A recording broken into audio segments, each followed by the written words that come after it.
in time of war as in time of peace, an industry close to the heart and pocketbook of the American public is show business, whose pulse is Broadway, but whose nerve system spreads over a large portion of the globe.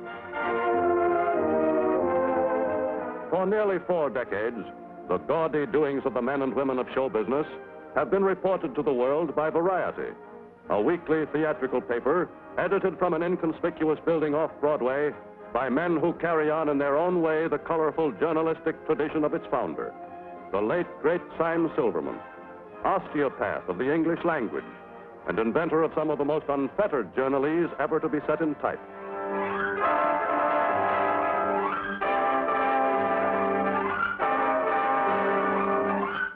Today, Variety is devoting its space to a story bigger even than that of the amusement industry's new wartime boom. The vital and amazing story of American show business at war. Of the amusement industry's total manpower, a high percentage is now serving in the armed forces. Every branch of show business has contributed its white-collar men, technicians, and skilled artisans in answer to the call to arms. Famous actors, whose peacetime salaries reached astronomical figures, serve today on an equal footing with the members of their former public.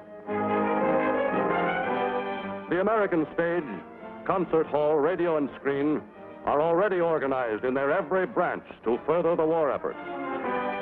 The work of the War Activities Committee of the motion picture industry is typical of the enthusiasm of top executives and artists for full cooperation with the government and with the armed services. Such committees are putting at the disposal of the nation all the facilities show business has developed for quick and effective contact with the American public. And at every show shop in the land, citizens today contribute to 100 wartime causes. Outside the theaters, hundreds of millions of dollars of war bonds have been sold as a result of the personal appeals of America's most appealing personalities, the stars of the stage and screen. On one such bond drive, the well-loved film star Carole Lombard gave her life. The motion picture industry today is supplying without charge all its newest and best feature films to the U.S. War Department Overseas Film Division for shipment to every U.S. base and camp abroad.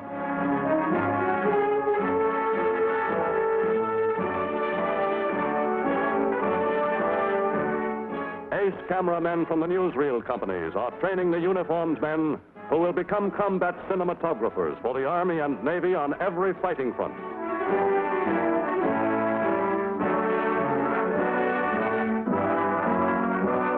Documentary and industrial filmmakers are furthering the government's plans for the visual education of millions of new workers in war industry and for the training by films of the men of the American Armed Forces.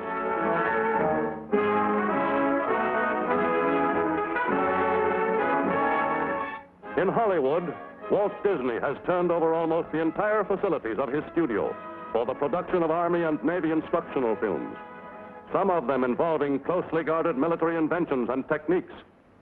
Let's go with Navy Project 648, Sequence 1. Let her roll.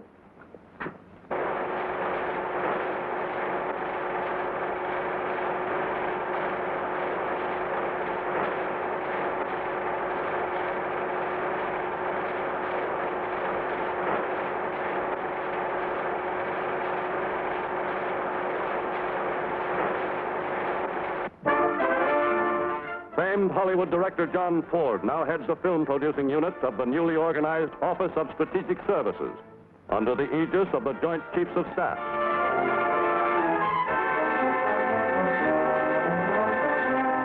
From North Africa, a former Hollywood producer, Colonel Darryl Zanuck, has brought an official film record of frontline action. To produce inspirational films for servicemen and public alike, the Army's Special Services Division has mobilized many of the industry's best editors and technicians. From millions of feet of film confiscated from the enemy or donated by American film companies, these men are preparing pictures to set the war record straight and to counteract enemy propaganda.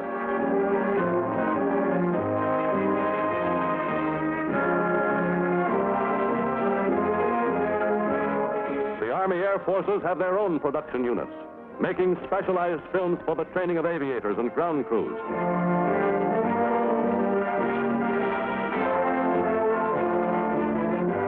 In New York City, the Army's Signal Corps Photographic Center is today the biggest and busiest American film studio outside Hollywood. On vast stages, the Army is producing films which explain every phase of military activity in graphic terms, for the indoctrination of raw recruits, and for the instruction of the Army's ever-growing legions of specialists.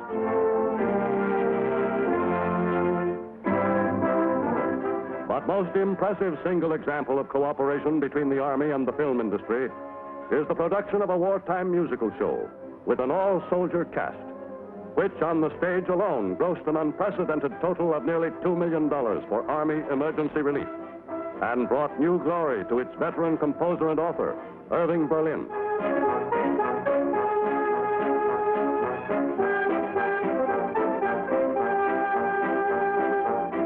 This as the Army carries on the tradition of patriotism and American high spirits, which its author created in World War I with his famous Army musical show, Yip, Yip, Yap, Hank, which gave the world a soldier song that will never die. Someday I'm going to murder the bugler.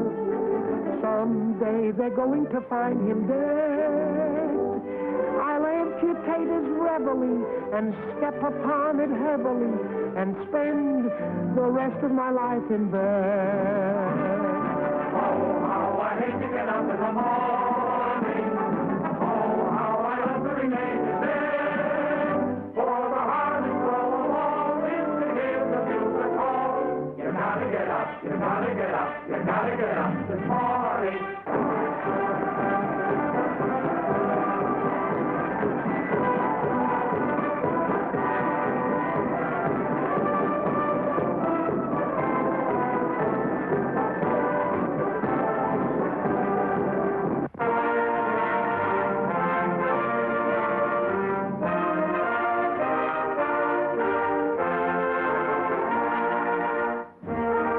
In most cities of the United States, a serviceman on leave can be reasonably sure of finding a decent, interesting evening's amusement, thanks to the USO and its related agencies.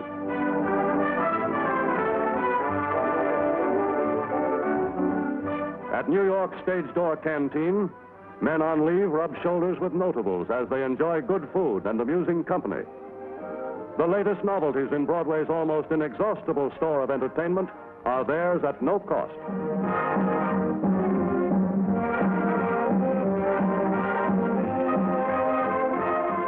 Merchant seamen, unsung heroes of the seven seas, get a warm welcome at their own recreational clubs, where the cooking is done by such nationally famous stars as the Theater Guild's Alfred Lunt.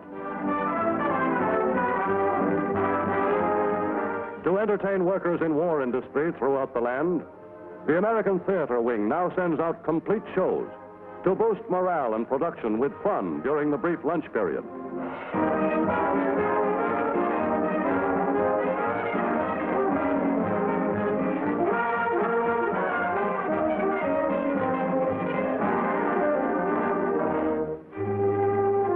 In the nation's military and naval hospitals, the great names of screen, stage, and concert hall, singly and in group, are bringing to wounded and invalided men entertainment which is an integral part of therapeutic care.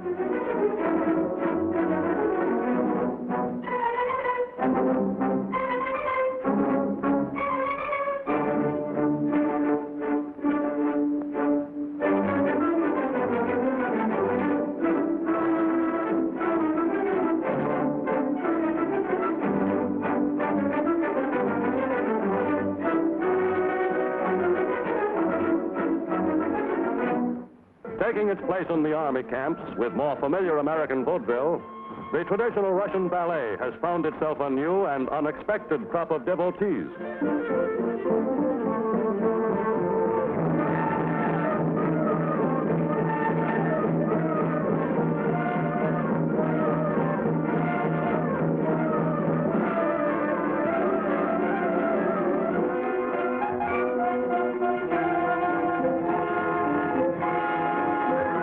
But still tops in entertainment are the well-known acts and personalities.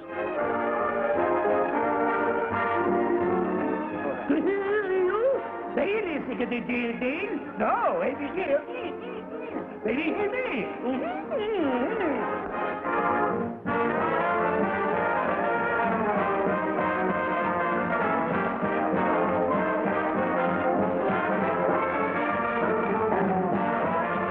Famous radio shows play the camp circuit, too. Sure, I got your cookies. And send some more, honey. And tell Mom to send some more of that homemade candy. I hid the last one in my bunk, slept on it and mashed it. But even flat, it's good. I'll give you a hint. She put everything she had on the horse. Lady Godiva. Lady Godiva is correct, and you get $64 and congratulations.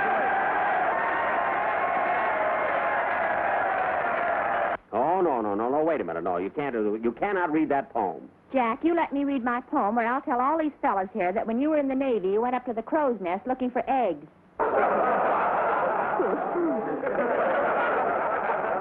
Aren't you ashamed of yourself calling these fellas horse-faced and stinky? Yeah. Aren't you ashamed of yourself? Well, very little, very little. I want you to look at these men. Yeah. Look at all the girls back there. What do you think of them? Yeah.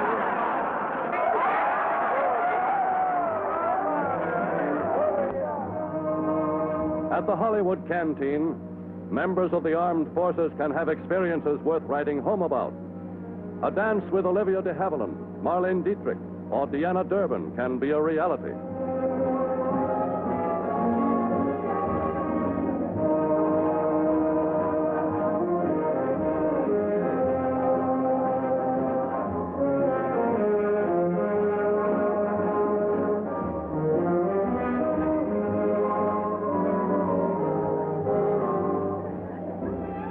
But to many youngsters, contact with Hollywood's glamour girls still has the quality of a dream.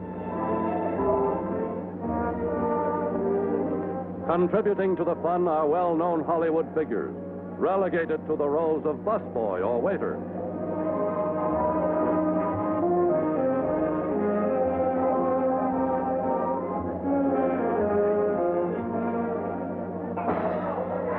F-35. Someone have F-35? F-35. Somebody have it? I got it. And Leonard, you have won here at the Hollywood Canteen a $25 bond, which is presented every night by a different studio. And with this $25 bond goes an additional 10-day pass. Say, listen, you're going to take your bond now, but if you're the man I think you are from Brooklyn, you'll get Miss Hetty Lamar to seal it with a kiss. What about it, Hetty? Go ahead.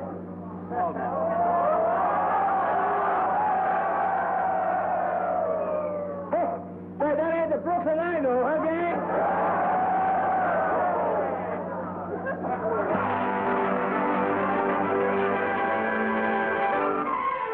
To provide laughs for men on distant outposts and in the combat zones, famous performers travel thousands of risky miles.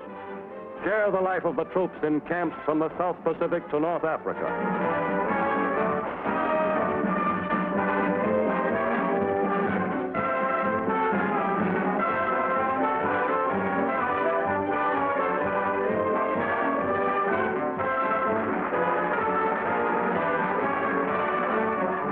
Women stars carry on their work as near the battle line as Army regulations will allow. And far from home, the greatest jazz singer of them all, Al Jolson, finds that soldiers still like the old songs best. Alabama, I'm a-coming. Sorry that I made you wait. I'm a-coming. Hope and trust that I'm not late. Mammy, my little mammy, I'd walk a million miles for one of your smiles. My mammy, mammy, my little mammy. The sun shines east, the sun shines west. I know where the sun shines best. It's on my mammy I'm talking about. Nobody else's, my little mammy. My heartstrings are tangled around Alabama. Mammy, I'm coming. Oh, I hope I didn't make you wait. Mammy, I'm coming. Oh, God, I hope I'm not late. Mammy, look at me. Don't you know me? I'm your little baby. I'd walk 1,000,000 miles for one of your smiles. My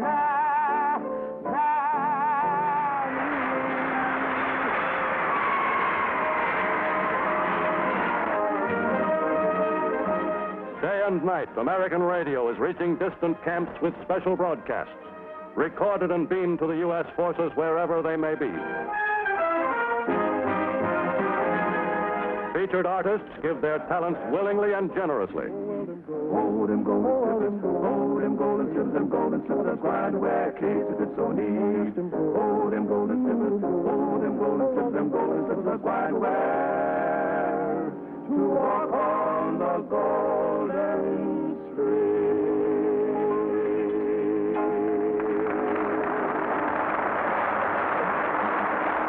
By the way, Rochester, what's your brother doing? My brother's in the infantry, KP division. What's that, KP? Keep peeling. Most extraordinary of American radio shows is one the civilian public never hears. A War Department program made up of personalities and numbers specially requested by the men actually on the fighting fronts and beamed to them alone by shortwave transmission. Tonight, we believe we have the most unusual request made to date. Here is the letter. Special Service Division, War Department, Los Angeles. Dear Command of Performance, we feel we could win the war single-handed if we could only hear Carol Landis sigh. That's all we want, just a sigh. Signed to Jimmy, Doc, and Big Mac somewhere in the South Pacific. Okay, fellow, don't forget your promise. Carol Landis will now sigh.